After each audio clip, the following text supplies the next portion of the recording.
رمضان فرصة العمر ونور في مدى الدهر. அல் குர்ஆனும் நபிமார்களும் ரமதான் தொடர் நிகழ்ச்சி கேட்கலாம். அனுசரணை வழங்குவோர் ரமதான் காலங்களில் உங்கள் இஃப்தாருக்கு தேவையான ஃபலூடா, ஆமன் மில்க், நியூட்ரில்லா மில்க் உட்பட இயற்கையான சகல ஜூஸ் வகைகளையும் வழங்கும் இலக்கம் 2 ஹைப் வீதி, பம்பலப்பட்டி, கொழும்பு 4 அமைந்துள்ள வாவ் ஸ்பைஸ் நிறுவனத்தார். போன் 077667288. அல் குர்ஆனும் நபிமார்களும் வழங்குபவர் தெஹிவளை ஜாமியா அல் இமாம் அல் அஷ்அரி அரபு கல்லூரியின் தலைவரும் ஷரியாத்துறை பட்டதாரியுமான மௌலவி அஷேக் அஷ்ரப் மஹ்தூம் அல் ஃபாசி அல் அஷ்அரி அவர்கள். அல்ஹம்துலில்லாஹி ரப்பில் ஆலமீன் வஸ்ஸலாத்து வஸ்ஸலாமு அலா சய்யிதினா முஹம்மத் وعلى آله وصحابته الطيبين الطاهرين. السلام عليكم ورحمة الله وبركاته. கண்ணியமான இஸ்லாமிய சகோதரர்களே, அல் குர்ஆனும் நபிமார்களும் தொடர் நிகழ்ச்சியினூடாக மற்றுமொரு முறை சந்திப்பதில் மகிழ்ச்சி அடைகின்றேன். புனித அல் குர்ஆனிலே அல்லாஹு தஆலா கூறியுள்ளான், மா யல்ஃபிது மின் கௌலின் இல்லா லதைஹி ரகீபுன் அதீத்.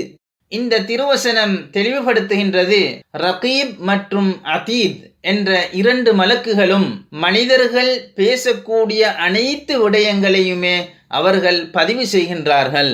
நன்மையான விடயங்களை ரகீப் என்ற மலக்கும், தீமையான விடயங்களை அதீத் என்ற மலக்கும் பதிவு செய்கின்றார்கள்.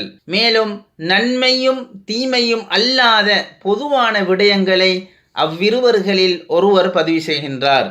பின்னர் பொதுவான விடயங்கள் அளிக்கப்பட்டு நன்மையான விடயங்களும் தீமையான விடயங்களும் மாத்திரமே எஞ்சியிருக்கும். விவேகமுள்ள ஒருவர் அவர் ஒரு வார்த்தையை பேசுவதற்கு முன்னால் அவர் பேசுவதற்காக இருந்த வார்த்தை மார்க்கத்தில் அனுமதிக்கப்பட்டதா அல்லது அனுமதிக்கப்படாததா என்பதை சிந்தனை செய்து கொள்வார்.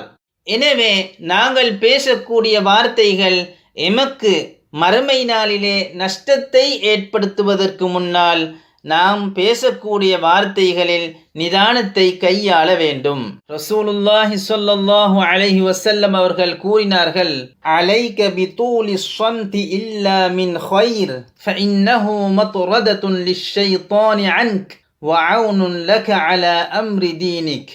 அதாவது நன்மையான விடயங்கள் அன்றிய விடயங்களில் அதிகம் மௌனமாக இருப்பதை அவசியப்படுத்திக் கொள்ளுங்கள். ஏனென்றால் அது உங்களை விட்டும் ஷைத்தானை தூரப்படுத்தி உங்களுடைய மார்க்கத்துக்கு உதவியாகவும் பாதுகாப்பாகவும் அமைகின்றது. எனவே இவரொருவர் அதிகம் மௌனமாக இருப்பதை கடைபிடித்துக் கொள்கிறாரோ அவருக்கு அது அல்லாஹ்வை இறையச்சம் கொள்வதற்கு உதவியாக அமைந்து அவரை விட்டும் ஷைத்தானை தூரப்படுத்துகின்றது. ஏனென்றால் மௌனமாக இருக்கும் மனிதரை ஷைத்தான் விரும்புவதில்லை. அறிஞர்கள் கூறியுள்ளார்கள், ஒரு மனிதன் ஒரு விடயத்தை பேசுவதற்கு முன்னால் அவன் சிந்தனை செய்து கொள்ளட்டும். அவன் பேசவிருக்கும் விடயம் நல்லதாக இருந்தால் அதனை அவன் பேசட்டும், அல்லது அது தீயதாக இருந்தால் அதை விட்டும் அவனை தடுத்து கொள்ளட்டும், அல்லது அவர் பேசவிருக்கும் விடயம் ஆகமான விடயமாக இருந்தாலும் கூட அதை விட்டும் அவரை தடுத்து கொள்ளட்டும். அதுதான் அவருக்கு மிகவும் நலவாகும். ஏனென்றால் ஒரு மனிதர் அதிகமாக பேசுவதற்கு பழகும் நேரத்தில் சில அபாயத்திலே அவன் மாட்டிக்கொள்கின்றான். ஒரு மனிதன் அவனுடைய பேச்சினால் அவனுக்கு ஏற்படும் மிக பெரும் அபாயம் இஸ்லாத்தை விட்டும் வெளியேறச் செய்யும் இறை நிராகரிப்பாகும். எனவே எவரொருவர் அல்லாஹு தஆலாவை திட்டி பேசுவாரோ அல்லது நபிமார்களில் ஒருவரை அல்லது மலாயிகாமார்களில் ஒருவரை அல்லது இஸ்லாமிய மார்க்கத்தை திட்டி பேசுவாரோ அல்லது அல்லாஹு தஆலாவை அல்லது அவனுடைய சட்ட திட்டங்களை புறக்கணித்து பேசுவாரோ அல்லது நபிமார்களில் ஒருவரை தரக்குறைவாக கதைப்பாரோ, அறிஞர்கள் ஏகோபித்து கூறியிருக்கின்றார்கள், இவ்வாறு கதைத்தவன் இஸ்லாத்தை விட்டும் வெளியேறி விடுவான்.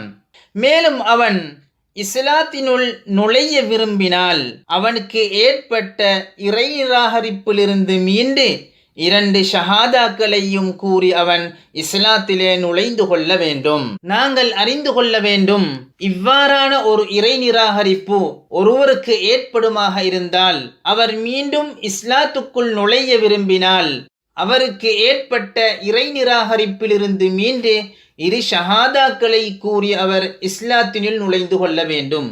மாறாக 2 ஷஹாதாக்களையும் மொழிவதற்கு முன்னால் அஸ்தக்ஃபிருல்லாஹல் அஸீம் அல்லது இது போன்ற வார்த்தைகளை கூறுவதின் மூலம் அவர் முஸ்லிமாக மாறிவிட மாட்டார். மேலும் இந்த வார்த்தைகள் அவருக்கு எந்த விதமான பிரயோஜனத்தையும் தந்துவிட மாட்டாது. ஏனென்றால் இறை நிராகரிப்பிலே இருக்கக்கூடிய ஒருவர் அஸ்தக்ஃபிருல்லாஹ், இறைவா என்னுடைய பாவங்களை மன்னித்து விடுவாயாக என்று கூறுவதன் மூலமாக அவருடைய பாவம் மன்னிக்கப்படுவதும் இல்லை, அவருக்கு அந்த வார்த்தை எந்தவிதமான பிரயோஜனத்தையும் தருவதும் இல்லை என்று அறிஞர்கள் ஏகோபித்து கூறியிருக்கின்றார்கள். நபி நூஹ் அலைஹிஸ்ஸலாம் அவர்களை தொட்டும் அல்லாஹு தஆலா கூறியுள்ள فَقُلْتُ اسْتَغْفِرُوا رَبَّكُمْ إِنَّهُ كَانَ غَفَّارًا என்ற வசனத்துடைய விளக்கம், நபி நூஹ் அலைஹிஸ்ஸலாம் அவர்கள் அவர்களுடைய கூட்டத்தினரை பார்த்து கேட்டார்கள், நீங்கள் இஸ்லாத்திலே நுழைந்து கொள்ளுங்கள். அவ்வாறு இஸ்லாத்தில் நீங்கள் நுழைவதின் மூலமாக அல்லாஹு தஆலா உங்களுடைய பாவங்களை மன்னிக்கின்றான். மாறாக நபி நூஹ் அலைஹிஸ்ஸலாம் அவர்கள் அவர்களுடைய கூட்டத்தை பார்த்து, அவர்கள் இஸ்லாத்துக்கு வருவதற்கு முன்னால் நீங்கள் அஸ்தக்ஃபிருல்லாஹல் அஸீம் என்று கூறிக்கொள்ளுங்கள் என்று அவர்கள் கூறவில்லை என்ற விடயத்தை நாங்கள் அறிந்து கொள்ள வேண்டும். கண்ணியமானவர்களே, நாங்கள் ஒரு வார்த்தையை பேசுவதற்கு முன்னால் 2 மலாயிக்காமார்கள் நாங்கள் பேசக்கூடிய வார்த்தையை பதிவதற்காக காத்திருக்கின்றார்கள் என்ற விடயத்தை மறந்துவிடக்கூடாது. அதிகமானவர்கள் முஸ்லிம்களை பற்றி புறம் பேசிவிடுகின்றார்கள், கோல் சொல்லி விடுகின்றார்கள். புறம் பேசுவது பாவமாகும். அதிலும் இறையச்சமுள்ள ஒருவரை பற்றி பேசுவது பெரும் பாவமாகும்.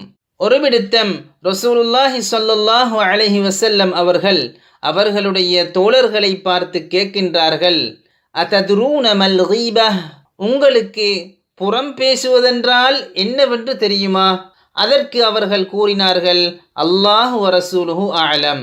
அதற்கு ரசூலுல்லாஹி ஸல்லல்லாஹு அலைஹி வஸல்லம் அவர்கள், ذிக்ருக அஹாக பிமா யக்ரஹ், உனது சகோதரனை பற்றி அவன் வெறுக்கக்கூடிய ஒன்றை கூறுவதாகும் என்று கூறினார்கள். அதற்கு சஹாபா தோழர்கள் கேட்டார்கள், எனது சகோதரனிடம் இருக்கும் ஒரு விடயத்தை நான் பேசினால்?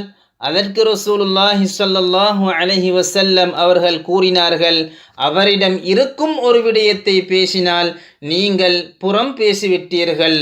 அவரிடம் இல்லாத ஒரு விடயத்தை பேசினால் அவரை பற்றி பொய்யாக இட்டுக்கட்டி விட்டீர்கள் என்று கூறினார்கள். கண்ணியமானவர்களே, அதிகமானவர்கள் நாவை பாதுகாத்து கொள்ள மறந்து விடுகின்றார்கள்.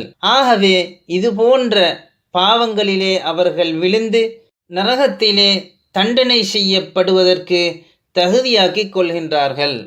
எனவே நாங்கள் பாவமான ஒரு விடயத்தை பேசுவதற்கு முன்னால் அல்லாஹு தஆலாவுடைய வசனமாகிய மா யல்ஃபிது மின் கௌலின் இல்லா லதைஹி ரகீபுன் அதீத் என்ற வசனத்தை ஞாபகம் செய்து கொள்ள வேண்டும். இன்ஷா அல்லாஹு தஆலா நாளை மற்றுமொரு தகவலுடன் சந்திப்போம்.